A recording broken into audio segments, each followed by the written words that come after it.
انا وعلی وفاطمہ والحسن والحسین، وہ میں ہوں اور علی ہے، سیدہ زہرا ہے، حسن اور حسین ہے علیہم السلام۔ یہ 5 ذوات قدسیہ ہیں، یہ 5 وہ ذوات قدسیہ ہیں کہ جو آدم کی تخلیق کے وقت بھی موجود تھے۔ بسم اللہ والصلاة والسلام علی رسول اللہ وآلہ وآلہ۔ السلام علیکم ورحمۃ اللہ وبرکاتہ۔ اللہ سبحانہ و تعالیٰ نے جب حضرت آدم علیہ السلام کو پیدا کیا تو فرشتوں سے اور جو لوگ موجود ہیں وہاں پر ان سے حکم دیا انہیں کہ تم آدم کو سجدہ کرو۔ فرشتوں نے سجدہ کر دیا اور ابلیس نے انکار کیا، ابلیس نے سجدہ نہیں کیا۔ تو اللہ سبحانہ و تعالیٰ نے ابلیس سے یہ پوچھا کہ تم نے سجدہ کیوں نہیں کیا؟ تو ابلیس سے پوچھتے ہوئے اللہ رب العزت نے یہ کہا کہ کیا تم نے تکبر کیا یا تم عالین میں سے ہو؟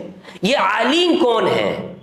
یعنی ابلیس نے اس لیے سجدہ نہیں کیا، یا تو اس کے اندر تکبر موجود ہے یا وہ عالین میں سے ہے۔ عالین، یہ عالین کون ہے؟ ان کی پہچان کرنا بہت ضروری ہے۔ ہمارے ایک دوست ہیں، محب اہل البیت ہیں، انہوں نے مجھ سے یہ سوال کیا تھا، مفتی صاحب آپ بتائیں اس آیت کے بارے میں کہ یہ عالین کون سا طبقہ ہے۔ یہ سورہ صاد ہے، سورہ صاد کی آیت نمبر 71 سے شروع ہوتا ہے یہ قصہ آدم علیہ السلام کی تخلیق کا۔ اس کا آپ مطالعہ کریں گے اور میں آپ کو دعوت فکر دیتا ہوں کہ ان آیات کا ترجمہ کریں، اس کو پڑھیں، سمجھیں اور کوشش کریں کہ یہ عالین کا طبقہ کون ہے۔ ہمیں ان کی معرفت ہونی چاہیے۔ تو مجھ سے انہوں نے پوچھا کہ یہ عالین کا طبقہ کون ہے۔ میں نے اہل سنت کے مطابق جو ترجمے ہیں اس مطابق جواب دے دیا کہ جناب عالین کا مطلب یہاں پر تکبر و غرور ہے، علو سے ہے یہ، اور یہی ہماری اہل سنت کی کتابوں میں تفاسیر میں یہ بات لکھی ہوئی ہے۔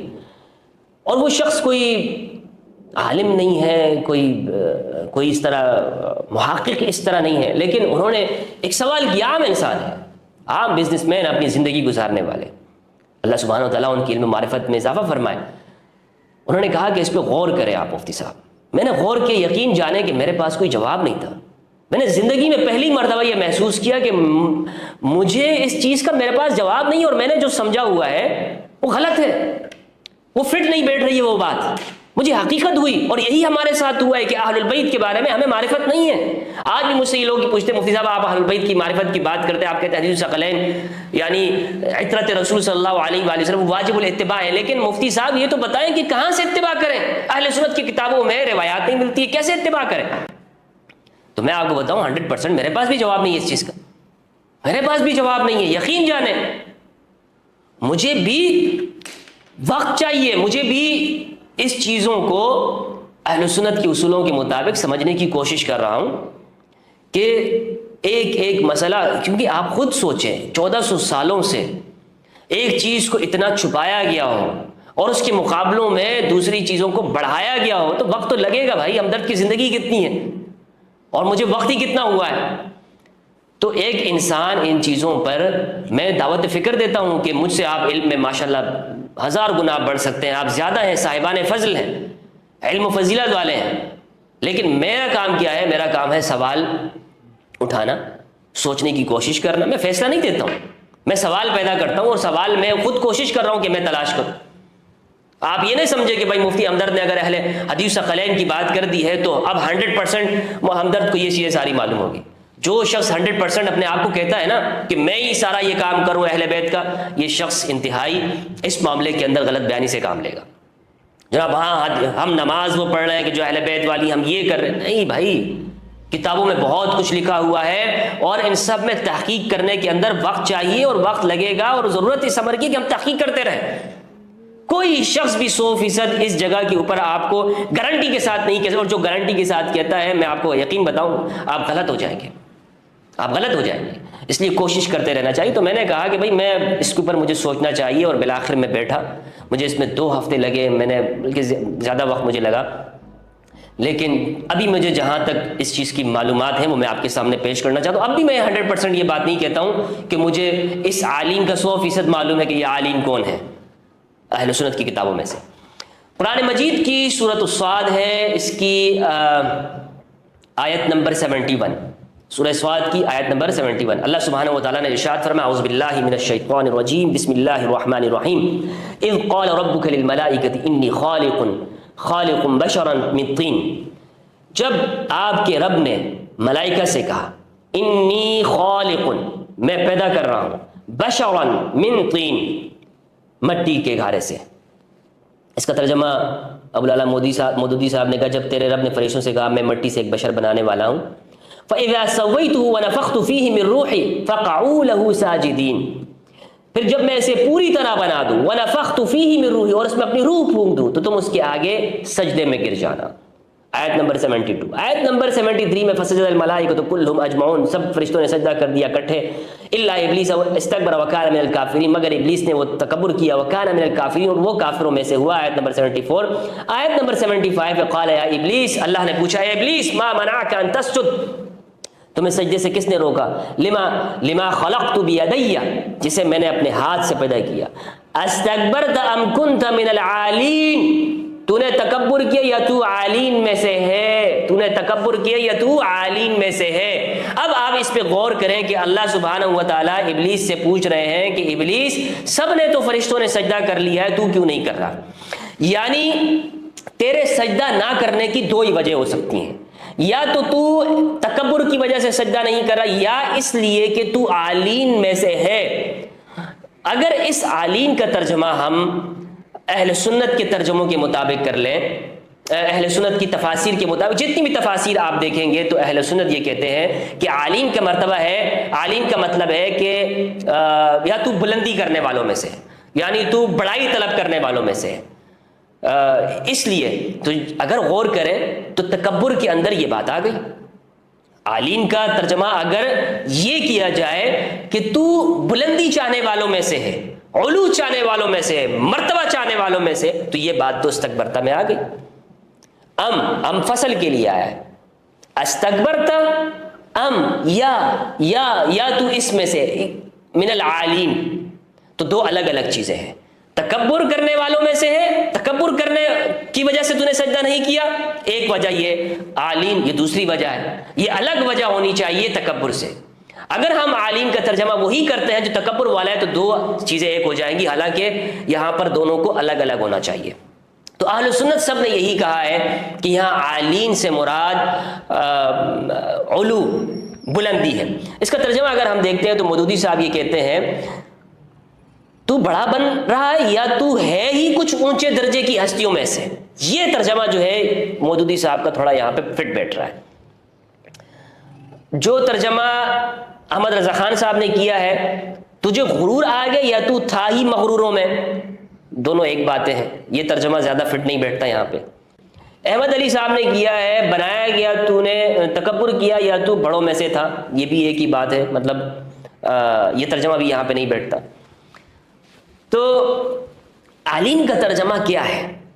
عالین، اس کا ترجمہ اگر آپ سرکش کریں یا آپ اس کا ترجمہ آپ کچھ اور کریں تو یہ ترجمہ یہاں پر نہیں بنتا ہے۔ کیا ہے عالین ہے کیا؟ میں نے آپ کو بتایا اہل سنت نے سب نے یہاں پر اس کا جو ترجمہ کیا وہی ہے جو تکبر والا ہے، اور یہ ترجمہ یہاں پر فٹ نہیں بیٹھتا۔ مودودی صاحب نے جو کیا ہے یہ ترجمہ یہاں پر درست بیٹھتا ہے، اور وہ ترجمہ ہے اونچے درجے کی ہستیوں میں سے۔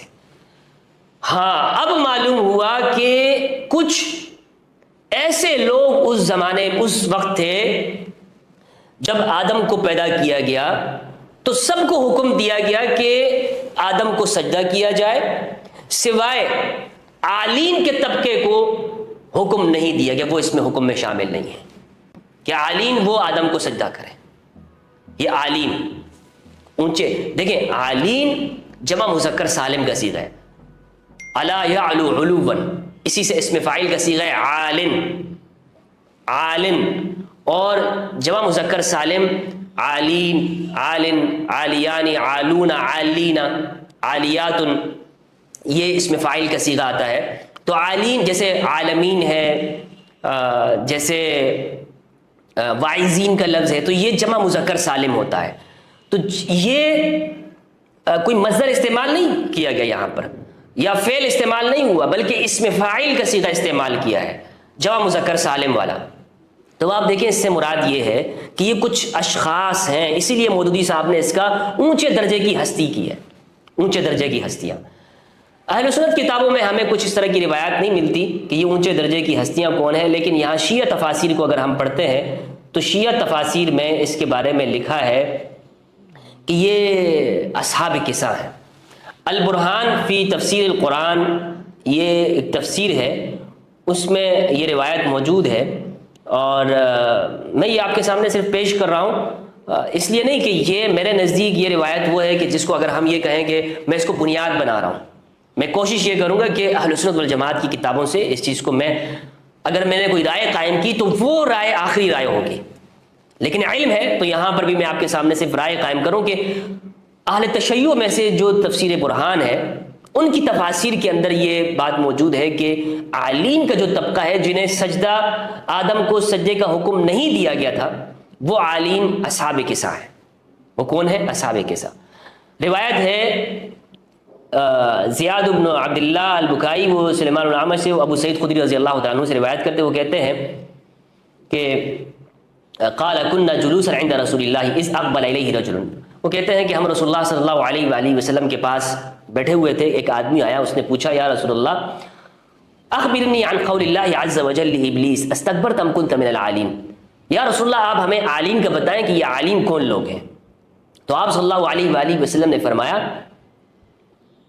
ہم اعلی من الملائکہ، اچھا اس آدمی نے یہ بھی پوچھا تھا ہم اعلی من الملائکۃ المقربین، کیا وہ ملائکہ مقربین میں سے بھی اعلیٰ ہیں، ان سے بھی اعلیٰ ہیں کہ ملائکہ کو تو سجدے کا حکم دیا گیا لیکن عالین کو سجدے کا حکم نہیں دیا گیا؟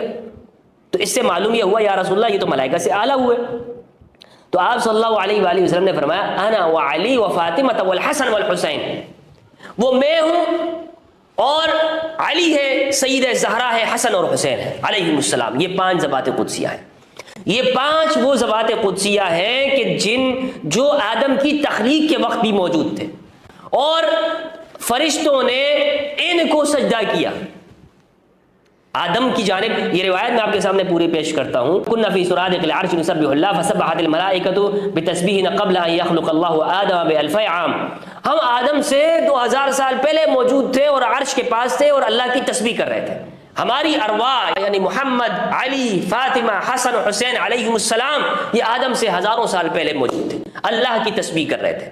یہ شیعہ روایت ہے، یہ شیعہ روایت ہے، لیکن یہاں اس آیت کی تفسیر کو سمجھنے کے لیے اگر ہم کوشش کریں تو تحقیق کے لیے ہم اس کو پڑھ سکتے ہیں، اور اس پہ آگے جائے تو پوری روایت اور بھی مزید لکھی گئی ہے کہ عالین کون ہے، پوچھا گیا من هؤلاء الخمسة المكتوبة اسماء في سرادق العرش فنحن باب الله الذي يؤتى منه بنا يهتدي المهتدون فمن احبنا احب الله واسكنه جنته ومن ابغضنا ابغضه الله واسكنه نارا ولا يحبنا الا من طاب مولده، اور ہم سے صرف وہی محبت کرے گا کہ جس کی ولادت اچھی ہوگی۔ تو یہ شیعہ کتاب کی سے موجود میں نے آپ کو بیان کر دیا۔ تو بہرحال ایک عمدہ تفسیر ہے، اگر اس کو دیکھا جائے تو یہ جو عالین ہے اس کو غور کرنا چاہیے۔ میں آپ کو دعوت فکر دینا چاہتا ہوں کہ اس پہ آپ غور کریں، عالین کون ہے، کون سے طبقات ہیں، آپ خود کوشش کریں تو آپ کسی نہ کسی نتیجے پہ ضرور پہنچیں گے۔ والسلام علیکم ورحمۃ اللہ۔